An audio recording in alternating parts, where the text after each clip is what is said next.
Накануне экс-министр внутренних дел Сергей Неяскин встретился с личным составом чувашской полиции. Генерал-майор подал в отставку. Указ об освобождении от должности подписал президент Владимир Путин. Встреча стала своеобразным подведением итогов работы Сергея Неяскина на посту руководителя ведомства. За 3 с лишним года построено 2 административных здания, реконструированы помещения подразделений ведомства, введена в эксплуатацию ДНК-лаборатория, возобновили работу 2 поста ДПС. Серьезная модернизация произошла в Центре временного содержания несовершеннолетних. Усовершенствовалась материально-техническая база Центра управления нарядами в Чебоксарах. Однако деятельность Сергея Неяскина на посту министра в республике оценивают не только по количеству построенных и отремонтированных объектов.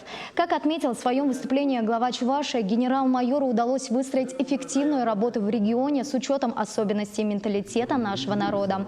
Михаил Игнатьев присудил Сергею Неяскину почетное звание «Заслуженный сотрудник органов внутренних дел республики». Кроме того, чувашская полиция достигла высоких показателей в раскрываемости преступлений. По итогам 2018 года 1 место в Поволжье и 11 в России.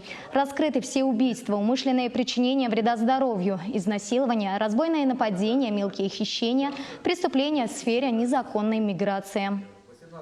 Лучшая профилактика – это раскрыть преступления. Этому вы научились. Научились и по охране общественного порядка организовывать эту работу. Научились.